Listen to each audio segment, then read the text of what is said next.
Kentucky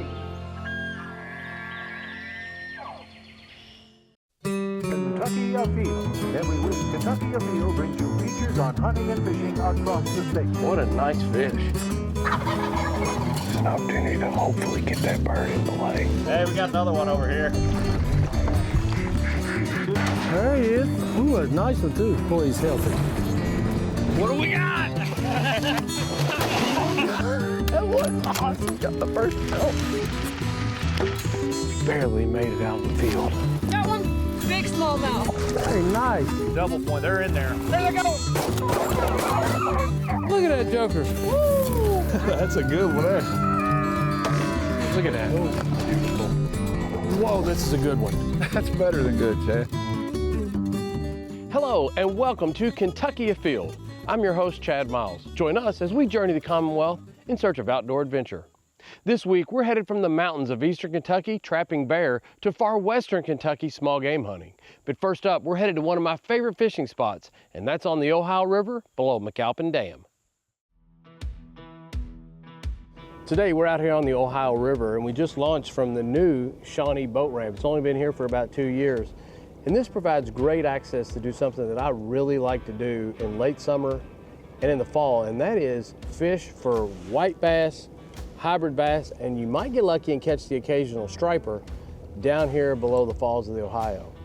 Now, this life jacket is on and it's going to remain on. Respect that moving water. But if you know what you're doing and you're cautious and you abide by all the rules and regulations, it also can provide a very unique, incredible fishing opportunity. So today, we've called and we got the report. They're running somewhere between 6 and 7 feet of water out of 3 gates, which should create some areas where they're not releasing water. That creates those eddies where the water's coming out of the gates that are open. So that's what we're going to try to hit today. Well, here we are at the lower end of the Falls of the Ohio. These are the hydros right here. And you can see, you talk about intimidating, look at the amount of water coming out of there. Now, honestly, that is not a lot. They can run more than that. But this provides an opportunity where that bait gets sucked through and those predator fish sit there and take advantage of fish just getting pulled through there. And that's a great opportunity, a great way to catch these, like say hybrids, whites, or striper. You also have over here, you see the water coming through. We're gonna come over here and hit these first. I can tell you this, I'm really excited. This is one of those unique spots, underutilized locations in the state of Kentucky that takes some knowledge. It takes some safety thinking, it takes a little bit of planning, but if you put it all together, it could be one of the greatest fishing trips you'll ever make in your entire life, right here on the banks of Ohio in downtown Louisville.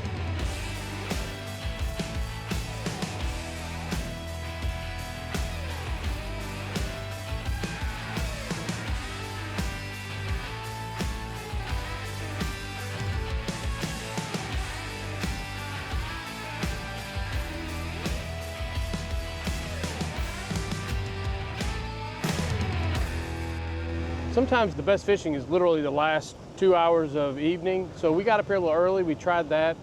Not a lot of luck. We're gonna get over here and stay over on the edge where it's a little calmer. And I'm gonna start making some cast out in here and see if I can't pick something up.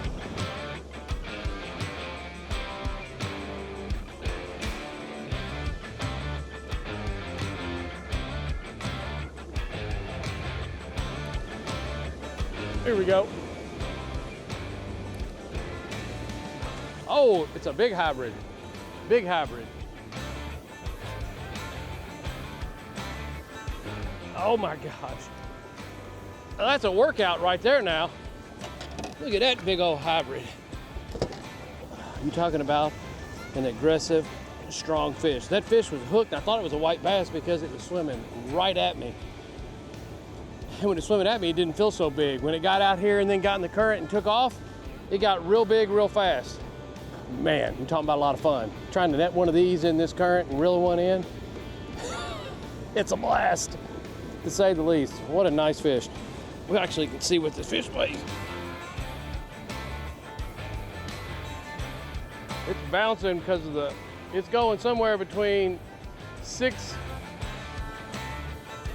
it's like about 7, right there, it's right at 7 pounds. What a good fish.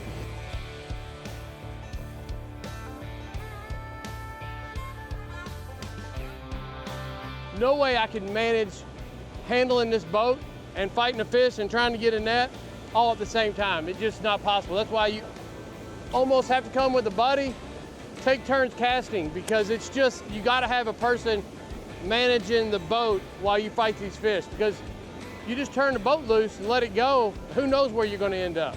It can get real dangerous real fast. Another good one. This ain't as big as the other one, but it's a good one.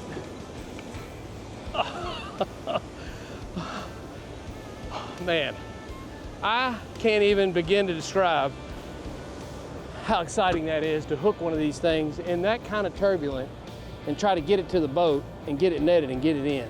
Oh my gosh.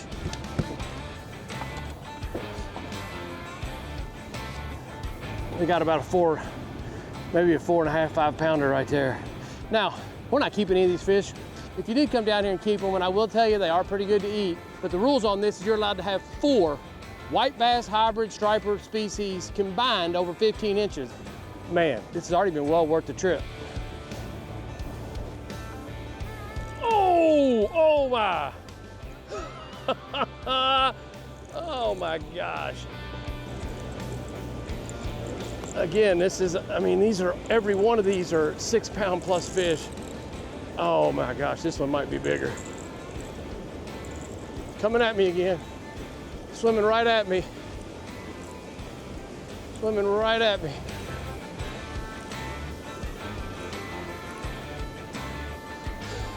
And now he sees the boat and he's gone.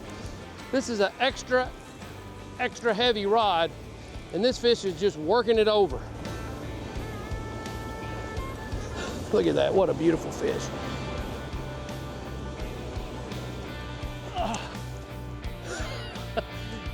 I'll tell you what, I'm not one to go to the gym that often, but after a day of this, you don't need to. My arms gotta work out, my legs gotta work out, my back is screaming. I feel like I'm on a tuna boat saying, no more, no mas, I've had all I can take. That's about what it's like. Look at that fish. That might be the biggest one. Man, they're all close to the same size. What that tells me is they're probably all same year class. And you can tell they're getting plenty of food. Oh my God. Look at that fish. If I look like I'm having a good time and I'm really excited, that's because this is a pure adrenaline rush. When you're out catching these kind of fish and you've got, don't get me wrong, this is dangerous. You have to know what you're doing, stay out of that main rip, pull up beside it, have a person jockeying the boat for you, make long casts, be willing to let that push, that fish take you out, get out there in that deeper, slacker water to try to land them. And man, what a fishing adventure right here. Literally, I can see the skyline of Louisville. We are right here. And this can be done throughout the year. You have to alter your lure size and the weight of your hook based on how much flow you have. Right now, I'm throwing somewhere close to a 1/2 ounce on a big 5 or 6-aught hook on a 4 to 5 inch little fluke. And man, they like it. It's an absolute blast. It's a fantastic resource, but I can't express enough. I've got this life jacket on, got a person controlling the boat. Don't take any chances. This gate right now is in that 6 and 7 foot range on the lower. I wouldn't fish any higher than that, and you can't hardly get here when it's much lower. So it's a small window. You got to get the right day, but August, and it's good in September. It can happen in October. A lot of opportunities. Get the right weight, get up here, and get after these things. It's been a blast.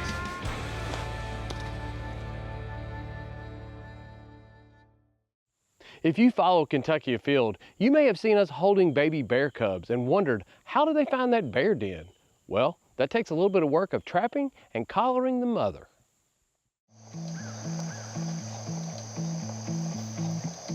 We're down in Big South Fork area of the Daniel Boone National Forest. It's late July, bears are breeding and they're in search for food, and it's a good time for us to try to catch some bears.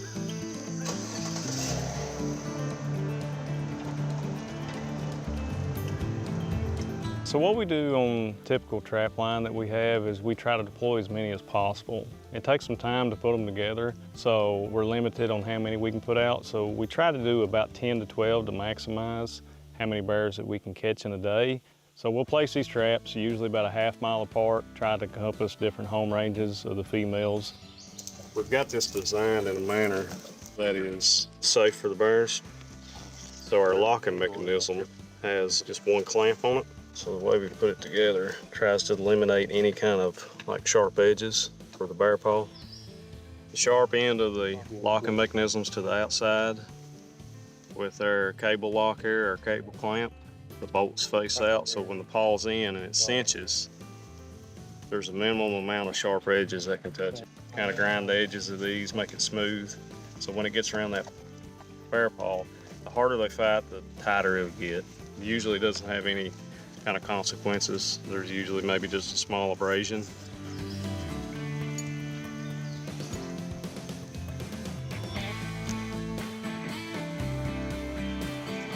Get some moss around the cable. So the good thing about moss, there's a couple things that you can use for your spring and hiding your spring, but I really like moss because it's lightweight. It blends in well. The ideal is we're directing the bear exactly where we want it to step.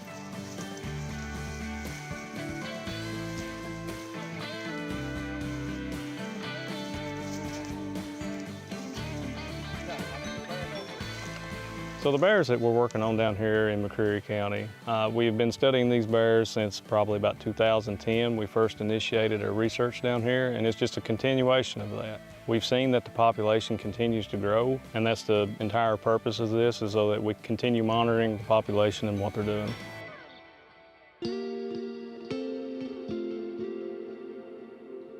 So as we enter into late summer, early fall, the food sources change as well. And we've seen some of that sign as we travel along the Forest Service roads here to set our snares. So we see a lot of the sassafras trees that have been rolled over from the bears. So we're in the Big South Fork National Forest. And this time of year, we get a lot of trees rolled over by the bears like this right here. And so what they're after is they can smell these berries that develop at the top of this sassafras tree, and there's dozens of them along the roadways. But this is just a natural food that bears feed on this time of year when these come into season. We've transitioned past the blackberries, and we're moving into other crops that's coming in, and this is one of their favorites at this time of year.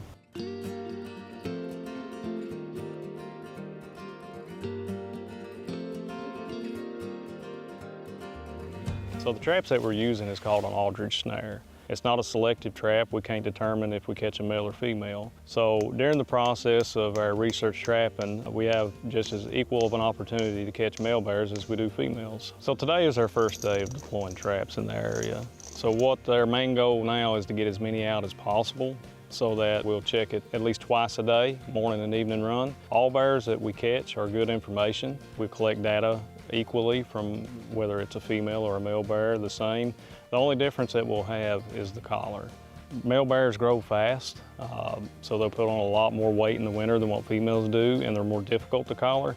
Plus, there's not much information that we're looking for. We don't have any reason to track male bears specifically, but it's very important for us to know the location of the den sites in the winter, and that's the reason why we use collars on the females. Sometimes going into these trap sites on these ridge lines, you'll come across this. Two main land mammals that'll eat ground nesting bees is bears and skunks.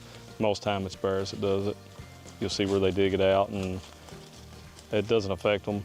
They don't pay any attention to the stings from the bees as they're eating them. They'll try to go after the larvae. That's their main thing. That's where most nutrition is with the larvae, but they'll eat the bees in the process as well. So the goal is, hopefully, with some of these traps that we've set out this morning, that with the bear activity we've seen, we've actually even seen a couple bear as we've been traveling down the roadways. And hopefully that movement will translate into a captured bear today.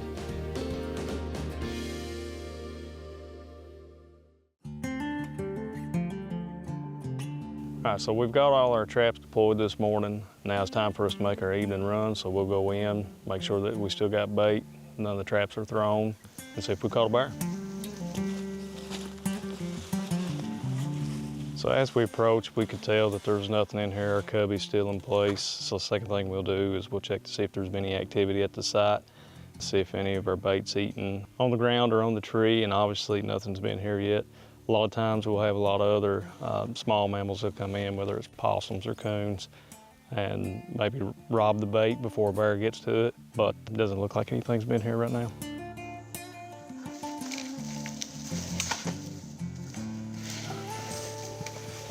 So probably a little over a 200-pound bear. Caught good around the wrist. We'll go back, we'll get his dart worked up and some drug worked up, and we'll get him down so we can work him up.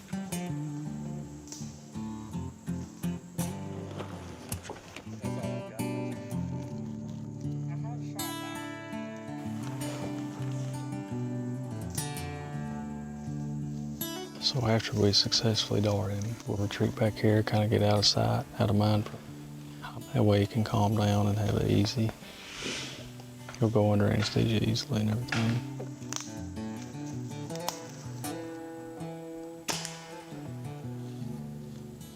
It could be as little as a minute and a half, or it could be 15 minutes before he finally goes down.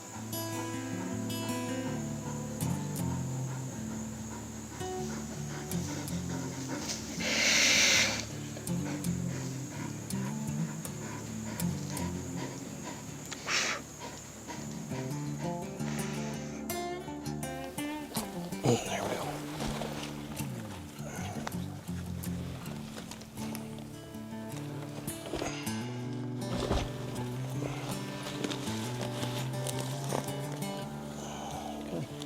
So it gives us a clean place to work.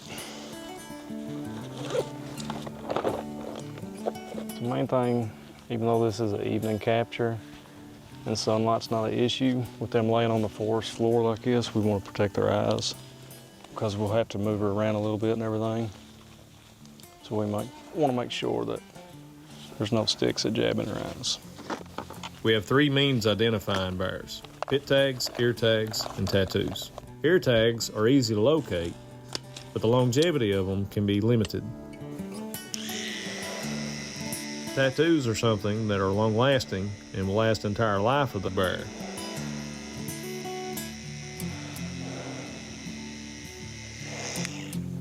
The reason we go after this tooth is it's easily accessible. It's a tooth that the bear can live the same life with or without, so it doesn't affect the animal by losing that tooth. And it's generally easier to extract that tooth and not do any harm. Ooh, she got some tooth wear. Pretty heavy. Look at them upper molars back there. They're almost flat. She's old. Look at them upper incisors. I mean, she's probably at least 14, 16-year-old, but just from what I've seen in the past, she's probably at least that. So what we're doing is we're putting a leather spacer on this collar. So with this design, it allows this collar to eventually drop off the bear. So if the bear puts on a large amount of weight in the fall, then the collar will simply drop off.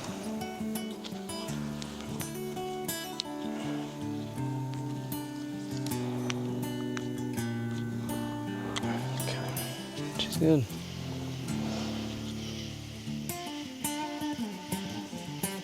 Time will vary on how fast it'll react. Sometimes it's as little as 30 seconds. Sometimes it may take 18 or 20 minutes.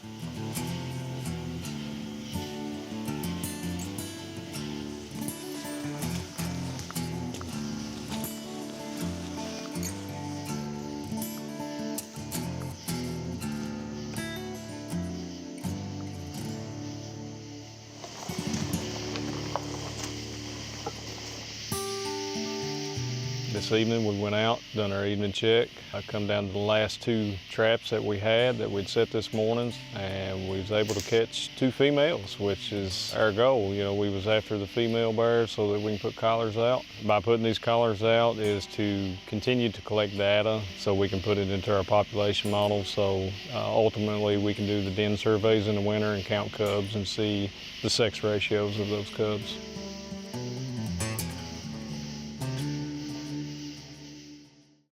Training and hunting with your favorite hunting dog is a hobby that can last a lifetime.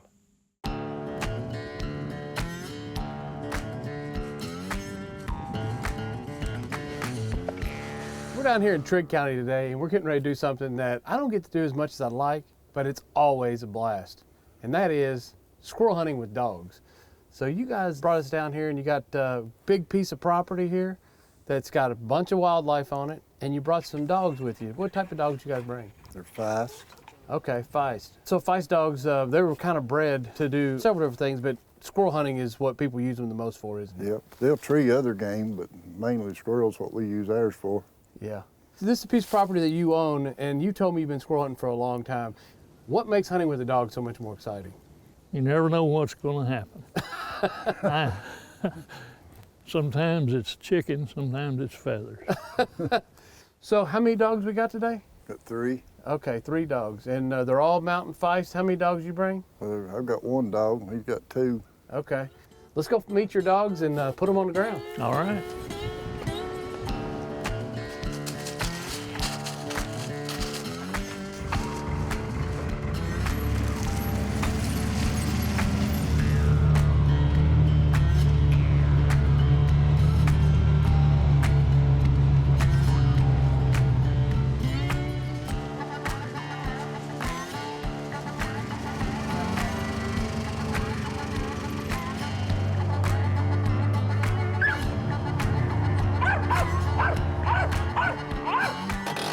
You notice this is a little different style of hunting.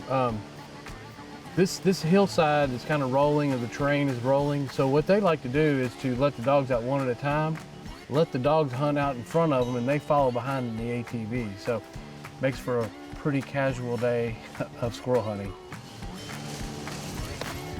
Rosie's got 1 tree.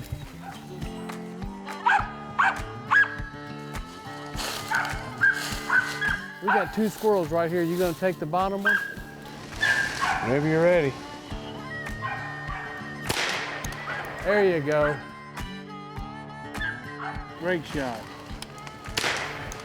Oh, there they go. Well, let's walk up and see what you got. Right here. Thank you, darling. Well, that was a good shot. So Rosie ran over here and grabbed one of these squirrels. I don't know if she got the first one or the second one, but I found some blood. Yep, there you go. That's how it's done right there. I was born in a tent at a sawmill in 1938, and I started squirrel hunting when I was 5. And we weren't sport hunting, we were hunting to eat. Yeah, oh yeah. So we killed whatever our parents wanted to cook for a meal. So that's the way I started squirrel hunting. Wow. Been doing it ever since. Can you imagine turning a 5-year-old loose with a 22 now to kill? It was just a different time and place, wasn't it? I mean, you did it out of necessity too. Yeah. Yeah.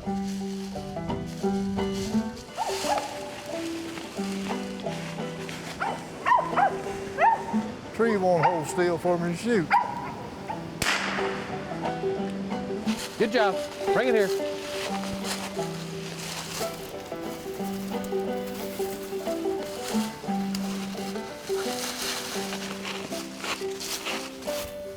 There you go, nice shot. That dog did a great job.